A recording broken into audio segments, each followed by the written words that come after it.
Good afternoon. This is the 2-minute warning. Please press 1 to ask a question.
Well, good afternoon, everybody, and thank you for joining today's update on COVID-19 in North Carolina.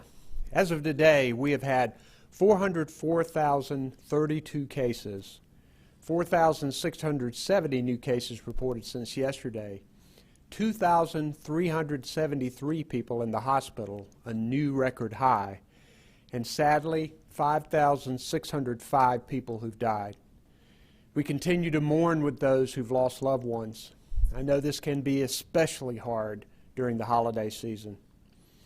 As cases across the country continue to rise, we've seen rapid increases in our key metrics here in North Carolina. Our case counts have broken single-day records on 3 separate days in just the last week, and the percent of tests returning positive has increased to more than 10%. A month ago, we were deeply concerned to see daily case counts go above 3,000. Now we're shocked that the number has doubled, with some daily counts at more than 6,000. The county alert system shows a large increase in orange and red counties, the most concerning designations signifying substantial and critical spread, respectively. Dr. Mandy Cohen, the Secretary of Health and Human Services, will talk in a minute about that. I know that news of effective and safe vaccines has given us all hope, but vaccines aren't here yet. We have to act now to save lives, safeguard our hospital capacity, and preserve our economy.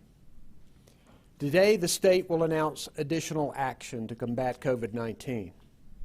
But first, I'd like to ask Dr. Cohen to share an update on our trends and our county alert system. Dr. Cohen.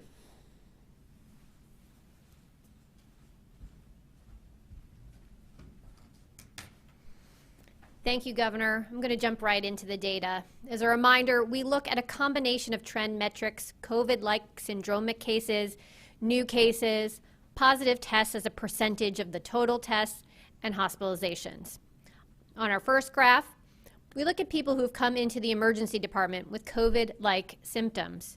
This is our earliest detection mechanism. And you can see when looking at that yellow line, that trend has increased sharply. It is at its highest level since the pandemic began. Next, we'll look at new cases. This first graph shows you the trajectory of new cases each day since we had our first case back in March. And you can see the yellow line has a very sharp increase. We are also experiencing our highest daily numbers of reported cases since the start of the pandemic. And if we narrow in on this next graph on the trajectory of cases since early October through today, you can see a clear picture that our cases are trending up significantly. As the governor said, we had more than 6,000 cases reported in a single day twice in the past week. Less than a month ago on November 11th, we had a record day of 3,000 cases. Now we more than doubled that number on Saturday and then again on Sunday. To give some perspective, we had more cases in a single day than the entire population of Governor Cooper's hometown of Nashville in Nash County. Next, we look at the percent of tests that are positive. This graph also goes back to the beginning of October, and looking at the yellow line, our percent of tests that are positive has significantly increased over the past 14 days. It's been above 10% the last week, and again, these are our highest rates since early in the pandemic when our testing levels were much, much lower. On the next graph, we look at day-over-day hospitalizations. This graph also starts in early October, and you can see, looking at that yellow line, this trend also continues to increase significantly. We are setting records both for the number of people hospitalized with COVID-19 and the number of people in the intensive care units. We are seeing increases across the state. Hospitals are feeling the strain. Okay, here's where we are. Our surveillance data has increased. It gets a red X. North Carolina's trajectory of cases is up. It gets a red X. North Carolina's trajectory in percent of tests returning positive is increasing. This also gets a red X. And North Carolina's trajectory of hospitalizations is increasing. Hospitals, again, are feeling the strain, and this is worrisome. But today, we are able to manage capacity right now at this point. So for today, this still gets a yellow line. Now that we've taken a look at our statewide metrics, let's see what's happening more locally. Given our statewide trends, it's no surprise that our county alert map presents a sobering picture. And as a reminder, we use a combination of 3 metrics to categorize counties: case rates per 100,000 people over 14 days, percent of tests that are positive, and then a third composite hospital impact score. Using these metrics, we then categorize counties into 3 color tiers to describe their level of viral spread and healthcare impact. Red represents critical, orange, substantial, yellow, significant. Here is the updated county alert map. Now, almost half of our counties are red. In our last report just 2 weeks ago, we had 20 counties in the red. We now have 48 counties in the red at critical levels of viral spread. In addition, there are another 34 counties that are now orange with substantial levels of viral spread. That means over 80% of counties in North Carolina are red and orange, with the remaining 18 in yellow still having significant viral spread. If you are in a red or orange county, you should limit going out to essential activities. You should avoid people that you don't live with. On this next slide, you can see how quickly things have escalated. That first map at the top is from just 3 weeks ago. There was a lot more yellow then. And remember, yellow still means significant viral spread. As you can see from the map on the bottom, our state now is mostly red and orange. And this paints a dramatic picture of where we are. These numbers likely do not yet even reflect the impact of Thanksgiving gatherings. I'm very worried. This is a global pandemic. This virus is highly contagious and dangerous, but we can slow it down. Do not wait until it is you or your loved one who is sick with COVID to wear a mask. Wait 6 feet apart and wash your hands often. Do not wait until it's you or your loved one alone in a hospital bed struggling against this virus. Do not wait until it's your family that loses someone to COVID-19. Act now. Do those 3 W's now. Protect yourself, your loved ones, and your community right now. Your actions can keep people from getting sick, saving lives, and making sure our hospitals can care for people, whether it's for a heart attack or a car accident or COVID-19. As you think about the upcoming Christmas and New Year's holidays, we have a tough ask. Please avoid traveling and gathering this holiday season. If you absolutely must, it's essential you get tested ahead of time, wear a mask all the time, keep it small, and keep it outdoors. This pandemic will not last forever. We are so close to having a vaccine. The first people in Britain began getting COVID-19 shots yesterday, and this week the Food and Drug Administration is reviewing data, and we could have vaccine in North Carolina as early as next week for those who care for patients with COVID-19 and those working and living in long-term care. As supplies increase, we'll reach more people. We will get there. Until then, it is up to every North Carolinian to step up and protect each other. Thank you.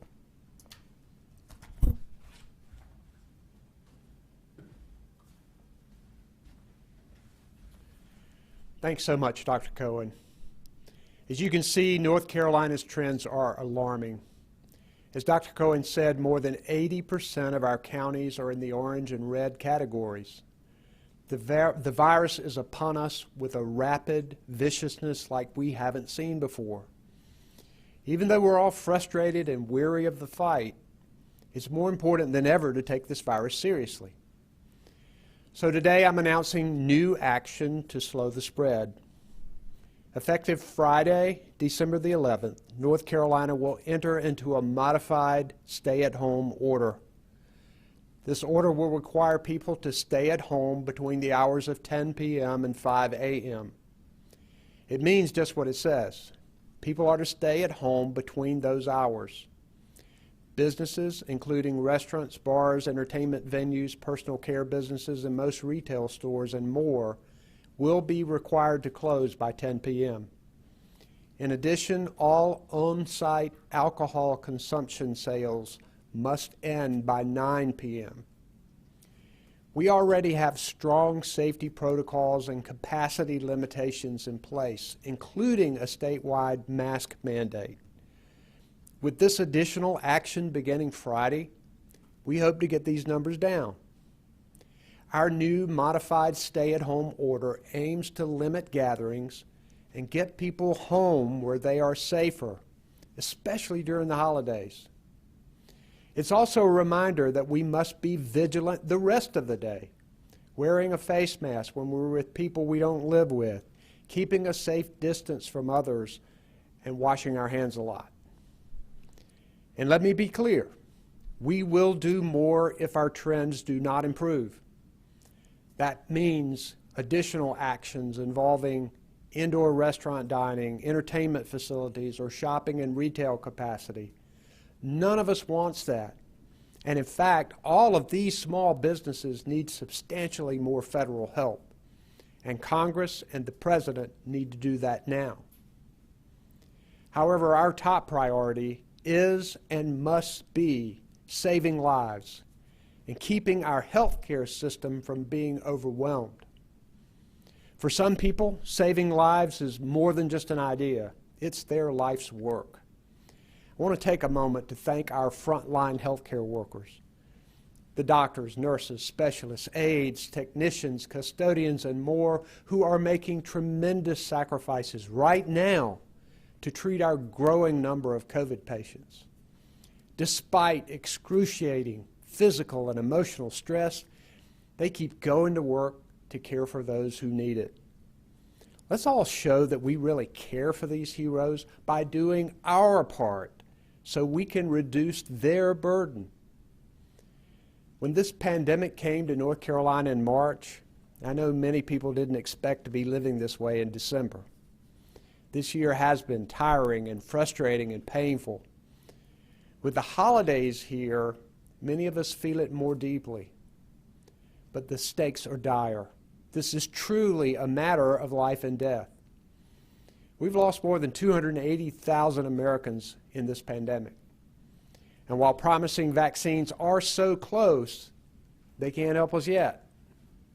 Only all of us working together can do that. Wear a mask, even with people you know and trust.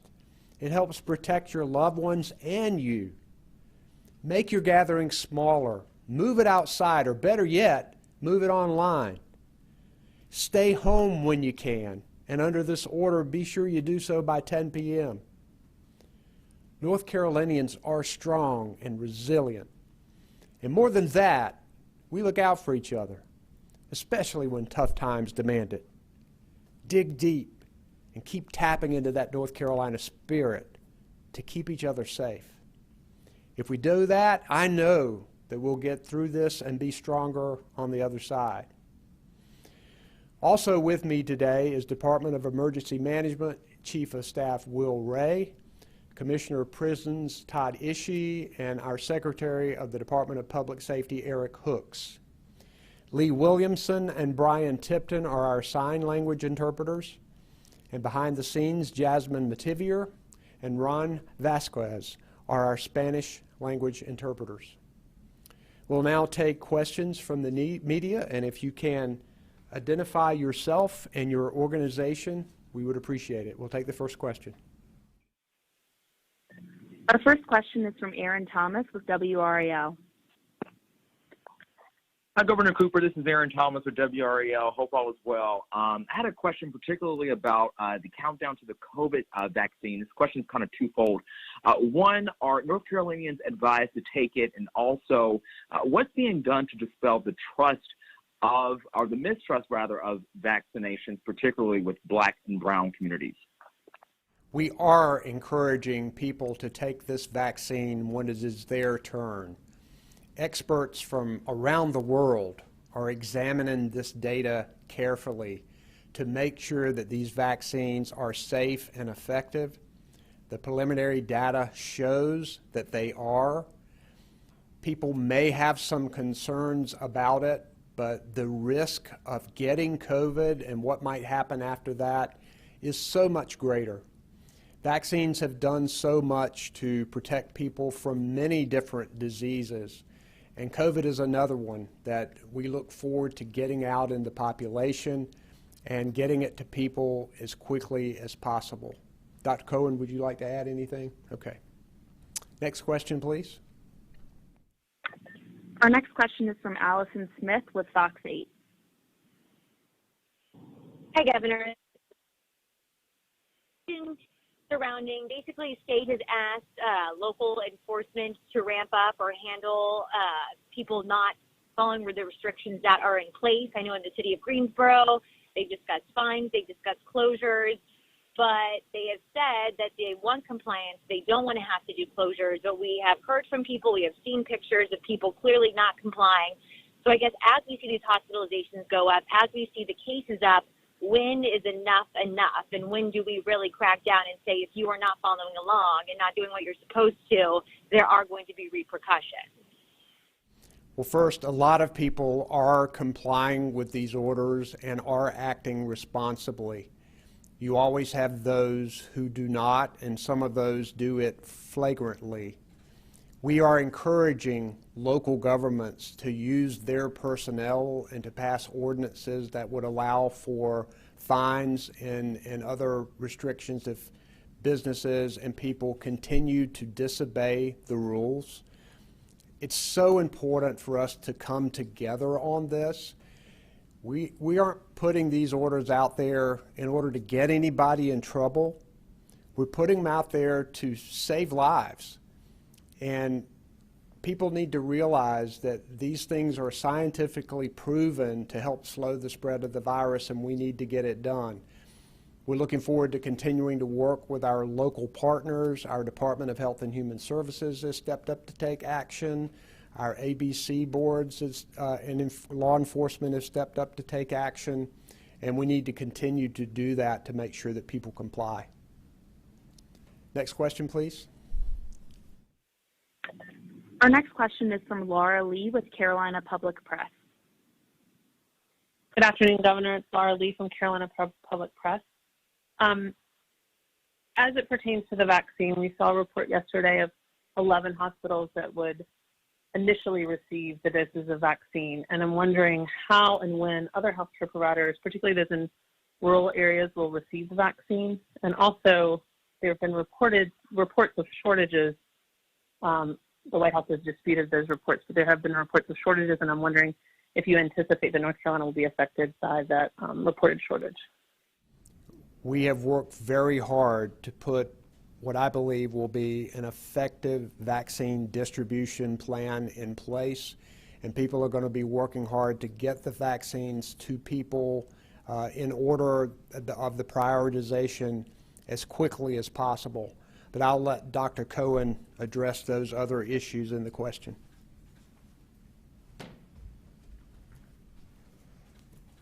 Hi, Laura.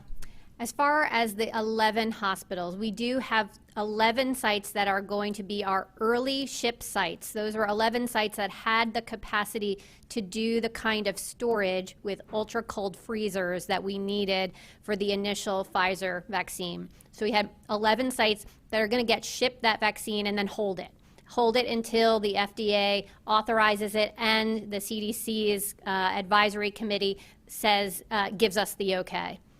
Within 24 to 48 hours, we believe we will get the vaccine directly shipped from the federal government and Pfizer to about 50 or 60 of our hospitals. So 11 will have it pre-positioned, but the rest of those 50 or 60 hospitals will get it as soon as we get that okay from the federal government. Then the federal government and Pfizer will ship it directly to those 50 some odd hospitals. As you know, we have more than 100 hospitals here in North Carolina, so we know that first week of shipment will not even touch all of our hospitals. We are working with those 56, 60 hospitals to make sure they're ready on day one when they do get the vaccine to start the vaccination process. We've been training on our IT systems, making sure that they are getting all of their processes in place and know how to store and to do the vaccinations themselves.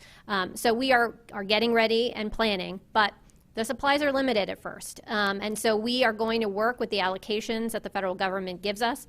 We hope by the second week we may even have 2 different types of vaccine, both the Pfizer and the Moderna vaccine here in North Carolina by week 2. That will certainly increase our supply, but again, still going to be limited. So right at first, it's really going to be just to our hospitals for healthcare workers who are working directly with COVID patients, either clinical staff or the cleaning and environmental staff who work directly with COVID patients or in COVID units. We're also going to be working with Walgreens and CVS to begin vaccinations in all of our long-term care facilities, both the residents and the staff. So those are going to be the first folks, because again, Laura, as you mentioned in your question, there is going to be a limited supply at first, and so that is where the vaccine will go as we start. Thank you.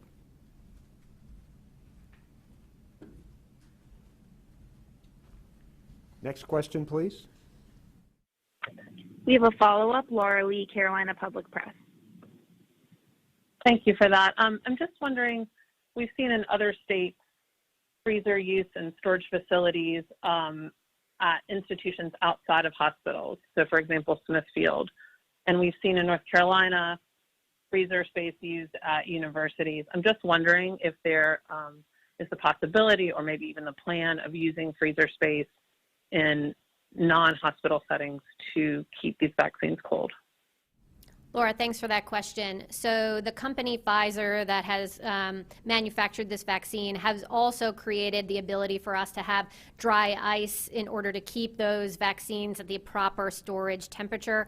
So we believe with the cold storage that we have now, as well as the dry ice available through the Pfizer process, that we will have the type of ultra cold storage. Certainly we are looking at other places if we might need to tap into them, but because the supplies are limited at first and we are targeting it to our healthcare settings, we went to make sure that we could have our healthcare settings be the ones that are receiving those first vaccines that require that ultra cold storage. Thanks.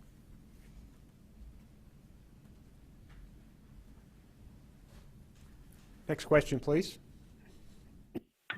Our next question is from Dawn Vaughn with the News and Observer. Hi, Dawn Vaughn with the News and Observer.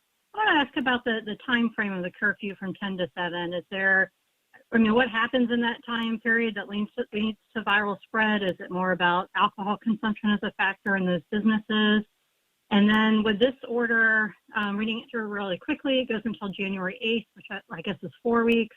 How does our vaccine distribution timeline factor into the restrictions timeline? I think it's pretty clear that the later in the evening you go, the larger some of these gatherings can be at some of these businesses. People become more uninhibited, and people get closer together, and can be more opportunities to spread the virus. And what we're trying to do is to chip away at those times to slow the spread of the virus by trying to avoid these indoor gatherings that we see. And this stay-at-home order after 10 tells people they just really need to go home. They don't need to be gathering in other people's homes. They don't need to be gathering at other places or any of these retail establishments. They need to be home because they're safer at home, and you're slowing down the spread of the virus. This doesn't mean that you shouldn't be careful from 5 a.m. to 10 p.m. at night during the day. You need to be careful during the day. You need to wear the mask and keep social distancing. And we have the mask mandate that's in place all of the time, and we have gathering limits and capacity protocols for all of these retail establishments. And we want employers in our construction and manufacturing to do the things they need to do to protect their employees there. So it's happening all the time, but this attempt, this modified stay-at-home order, is to try to cut out some of those times and to send a signal to everybody how important it is to not be at these gatherings and to protect yourself when you're around other people who you don't live with. Next question, please. We have a follow-up. Dawn Vaughn, News and Observer. Thanks for a follow-up. Yeah, about the vaccine timeline, and if we have maybe a certain number of people, beyond that first wave or two that are vaccinated, that'll change what the restrictions are. And then you just mentioned private gatherings as far as people going home. Is this going to still just be up to the local law enforcement to enforce? It's up to local law enforcement, but a number of local governments are adopting ordinances, and they have other employees that they can use to enforce those ordinances. And we are encouraging that. Like I say, we're not instituting these orders to get people in trouble. We're trying to provide these important guidelines to tell people what they need to do in order to slow the spread of this virus, is what we've got to do. As for the vaccines, we're not looking at them having a major effect on viral spread in the near future here. We're only going to have a few doses at the beginning, and I might let Dr. Cohen address that. Thank you, Governor. That's exactly right. And I want to remind folks that with both vaccines that are under review by the Food and Drug Administration, they require 2 doses. So even when we say we're getting a first dose of 85,000 doses and we move into a second week, it's not going to be until 21 or 28 days later that first folks get their second dose. So we have a lot of work ahead of us to make sure that folks get not just 1 but 2 vaccines before they are protected from COVID. So that does not impact our timelines at this point in terms of thinking about restrictions. But we certainly want everyone to make sure that they're thinking about wearing a mask, waiting 6 feet apart, and washing their hands all the time, no matter what time of day it is. Thanks. Next question, please. Our next question is from Amber Lake with WITN. Hi, Governor. This is Amber Lake with WITN News in Greenville. My question is, a lot of people look at the hospitalizations and the available beds as the figure to be concerned about, but just last night, Vidant Health CEO here in Greenville pointed out that it's the employees as well that we need to be concerned with, and that the virus is sidelining so many, and basically just saying that the employees are tired. Can you comment on that?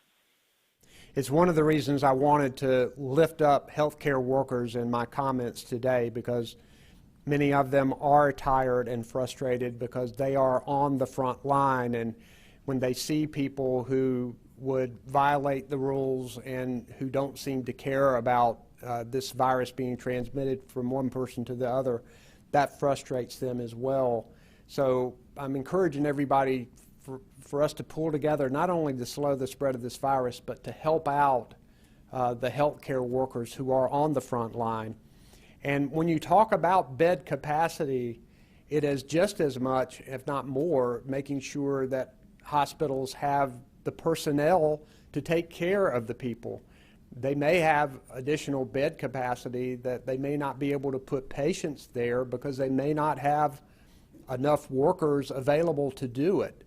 So hospitals right now, will say that Dr. Cohen and the team and I frequently talk to hospital CEOs across North Carolina, keeping in constant contact with them. They're making hard decisions right now about whether they surge, whether they start cutting back on procedures that are not emergency procedures or they're elected procedures. And they are making those hard decisions to make sure that they have the capacity, both in the bed space and with personnel, to deal with increased cases, because we know we are continuing to see an increase in the viral spread. And that's why this executive order is important, and that's why I am urging North Carolinians to pull together on this and to try to help these healthcare workers and to try to slow the spread of this virus. Would you want to add anything to that, Doc? Okay. Next question, please. Our next question is from Maureen O'Boyle with WBTV. Good afternoon, Governor. This is Maureen O'Boyle from WBTV. We were talking about the vaccine coming, the first wave. A question some people are asking is, people who have already tested positive for COVID-19, should they be anticipating that they too should be getting the vaccine, or should they just say, I'm going to be at the end of the line? What will it be? Will people who've had COVID-19 be encouraged as well to get the vaccine? Well, first, I don't think we know for sure yet the kind of immunity that someone has after they have had COVID-19 and how long that immunity would last. But I'm going to ask Dr. Cohen to specifically address your question about vaccine. Hi, Maureen. Great question. The governor was exactly right, is that we don't yet have all of that information. We're going to see how the FDA, their external advisory board, as well as the CDC's advisory board, how they make their final assessment of the data and how they're going to make recommendations for those who have already had COVID. So stay tuned. We will certainly be digging into that. It may be something that they aren't able to make a judgment on at this point, but we hope that they'll continue to look at the data. Again, some of these trials continue to go on so they can collect more data so we can better understand how folks who have had COVID need to interact with a vaccine or not. My assumption is that we are going to be asking everyone to get a vaccine whether or not you had COVID. But again, we're going to wait for that final word from the FDA as well as the CDC advisory bodies. Thank you. Thank you. Next question. We have a follow-up, Maureen O'Boyle, WBTV. Dr. Cohen, if I could ask you, please, could you speak to those people? We're seeing the age groups of 20 to early 50s to be the largest group of people who are testing positive.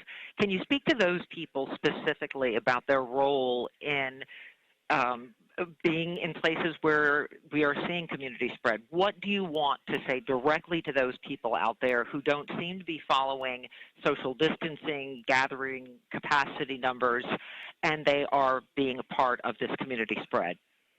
Yeah, Maureen, thanks for that question. Really important that we have to understand we're all in this together, no matter our age, no matter where we live in this state or in this country. We all impact each other. Let me give you a very concrete example. Someone who's 32 may feel like they're not at high risk, but their good friend works at a long-term care center. They work at a nursing home.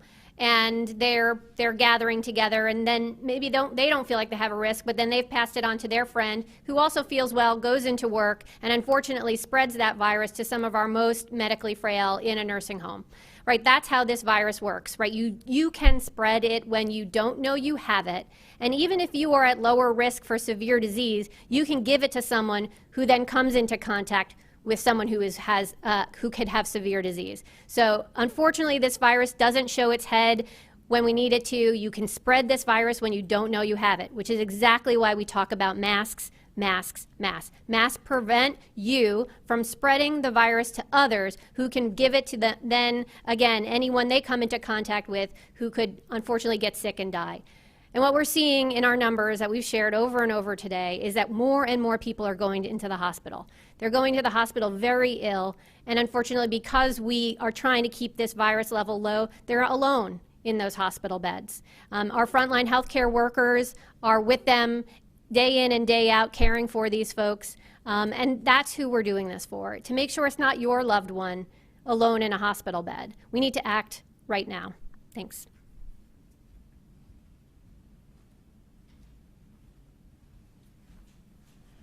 Next question, please. Our next question is from Andrea Blanford with ABC 11. Hi, Governor. It's Andrea Blanford with ABC 11. You've said multiple times over the last few weeks that it is the informal social gatherings among families and communities leading to the viral spread and the clusters. So how will closing a restaurant or business earlier stop these in-home gatherings, especially during the day? And how do you keep people from getting together? Thank you. Well, the informal gatherings are not the only place that spreading of the virus occurs. It's whenever people are together, indoors particularly, as the weather gets colder, in places where they gather, places like restaurants where you have to take off your mask to eat.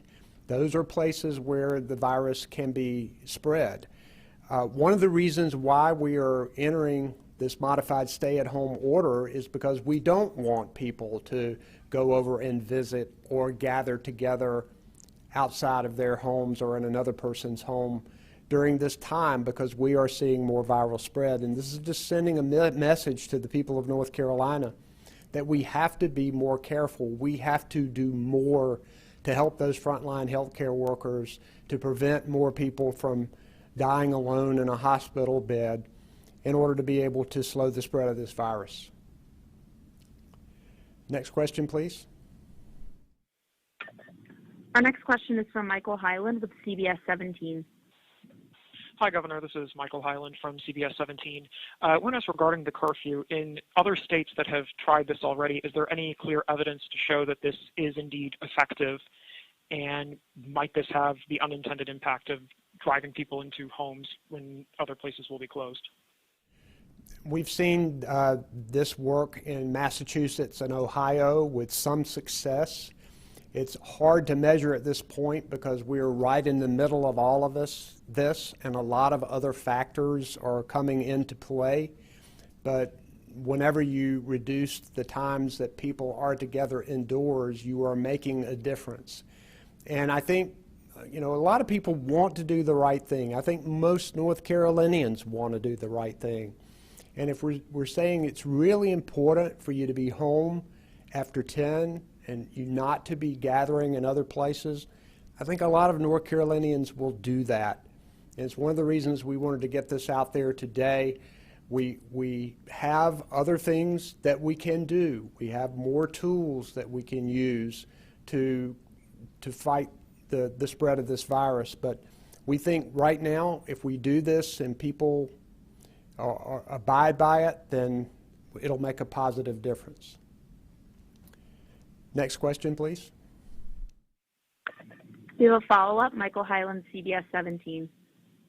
Hi, this may be a question for Dr. Cohen, but with the numbers we saw over the weekend where we had more than 6,000 new cases reported each day, are we able to attribute that to Thanksgiving yet?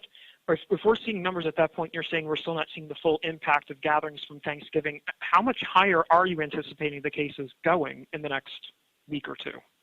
What they will tell you is we're just beginning to see the Thanksgiving impact, but I'll let Dr. Cohen address that more specifically. Yes, thanks, Michael. When I consulted with our epidemiology team, they were unfortunately sharing that we have yet to see the impact fully of Thanksgiving gatherings. Because if you think about it, if someone went to Thanksgiving, they were feeling pretty well, because hopefully if they were feeling sick, they would have stayed home. These are folks that went to Thanksgiving, were feeling well, but then came down with COVID in the next number of days. And they were likely the ones that may have spread it to other family or friends over Thanksgiving. So what we saw last week in our numbers, I think, was likely those who went to Thanksgiving already sick. So what I expect to see this week is people who now are going to be coming back COVID positive because they were with those who were unfortunately sick at Thanksgiving. So I do expect our numbers to go up over the course of this week. It's exactly why we are taking the actions we are today. We need to work exceptionally hard to get our numbers back down. Having 6,000 new cases in one day is really, really worrisome, and we have a lot of work to do. And I think the actions the governor is taking today is exactly what we need at this moment to try to slow the spread of this virus. And so we all need to work together on that.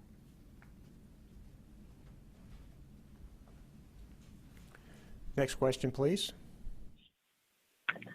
Our next question is from Brian Anderson with the Associated Press. Hi, Governor. Hi, Dr. Cohen. Brian Anderson here with the EP. Thanks for the questions. I was just curious, I'm looking through the language of the order. Are any businesses entirely shut down or any capacity limits reduced? And also, can you just sort of explain whether Target and Walmart, which close at 11 but do have groceries available, are going to be allowed to stay open past 10, or whether the 10 p.m. deadline's imposed on them as well? None of the capacity limits have been reduced.